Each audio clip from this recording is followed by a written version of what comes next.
What is depression from a spiritual perspective? Today, in this video, we'll be talking about depression from a spiritual and energetic perspective, specifically the type of depression that hits hypersensitive and empathic people.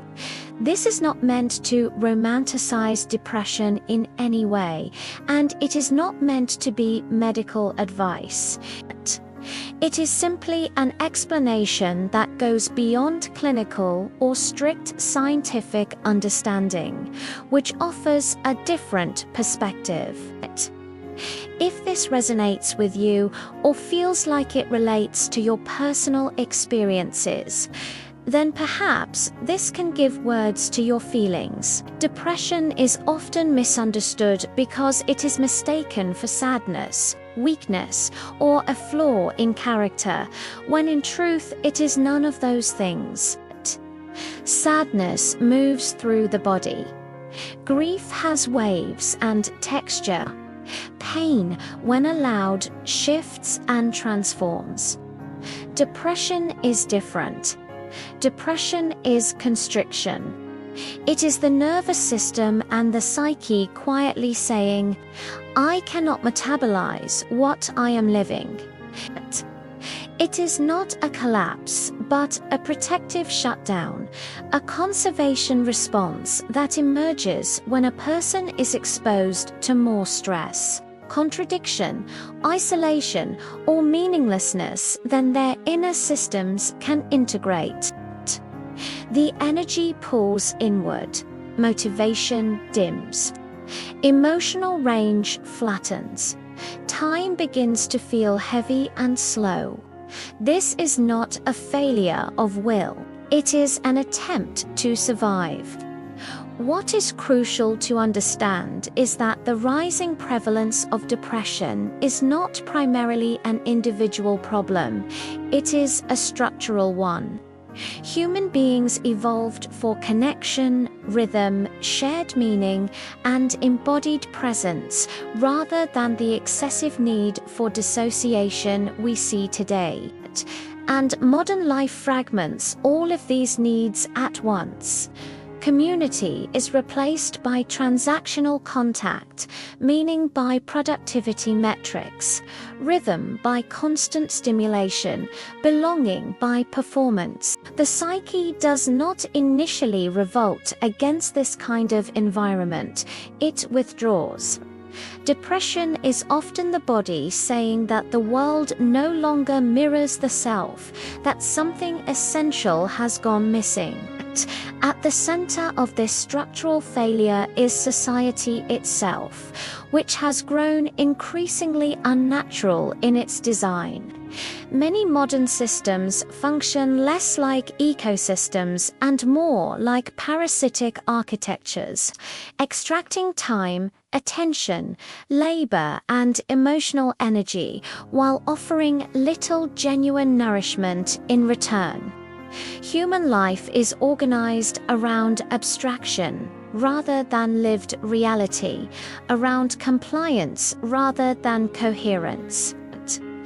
Fear of being alone drives friendships, relationships, and family dynamics rather than authenticity and resonance. The elephant in the room is often ignored. Even our understanding of the past has been filtered through layers of revision, manipulation, and selective storytelling, shaping a distorted version of reality that serves power rather than truth. When history is altered to normalize exploitation, disconnection, and domination, people internalize a false sense of what is normal, even when their bodies and souls register that something is deeply wrong. Parasitic behavior, warmongering, oppression all look noble and are used as examples of what true power should look like, when the point is missed entirely. It is not a sustainable way of living for anyone in any way.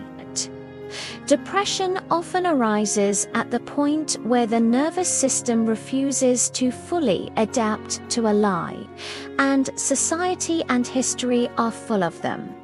There is also the issue of chronic stress without recovery. When stress becomes ambient rather than episodic, when it never truly ends, the nervous system stops returning to baseline. A person may feel exhausted but unable to rest, unmotivated but deeply self-critical, disconnected yet longing for contact. This state is frequently mislabeled as laziness or apathy, when it is actually burnout at the level of identity itself. The energetic currents are no longer able to sustain the former way of life. Meaning plays an even larger role than pain. Human beings can endure immense suffering if it has context, if it is held within a larger narrative of purpose or belonging. What many people are experiencing now is not merely hardship, but a collapse of meaning. They are living inside jobs that do not reflect them, relationships that do not see them, and systems that measure worth externally and conditionally. When meaning erodes, the psyche begins to ask a very practical question: why continue generating energy at all? Depression, in this sense, is often meaning starvation rather than emotional weakness. Another contributing factor is the way emotional expression has been pathologized rather than supported. Many people are taught implicitly or explicitly to suppress grief, mask exhaustion, and rationalize despair. They are even given an allotment of time to grieve, and if they go beyond what is allowable, it is frowned upon. Shallowness is normalized. Unfelt emotion does not disappear. It turns inward and becomes weight. Depression frequently arises when unprocessed emotion condenses into internal gravity, pulling vitality down rather than allowing feeling to move outward and through. What is rarely acknowledged is that depression is not trying to destroy a person. It is trying to protect them. It is a signal that something must change. It asks for slowing down, for withdrawal from what is harming the system, for a pause in performing a life that is no longer aligned. It preserves energy until safety, meaning, or coherence can be restored. The tragedy is that modern systems treat this signal as a defect to be overridden rather than a message to be listened to. People are encouraged to push through depression instead of being supported in understanding what it is asking of them. This is why sensitive, imaginative, and empathic people often suffer more intensely. They perceive mismatch more quickly. They feel emotional falseness, systemic cruelty, disconnection from nature, and the absence of reverence more acutely. Their nervous systems are finely tuned, and they burn out faster in environments that deny depth. This is not fragility, it is perceptual honesty in a world that increasingly rewards numbness. What genuinely helps is not positivity, discipline, or self-blame.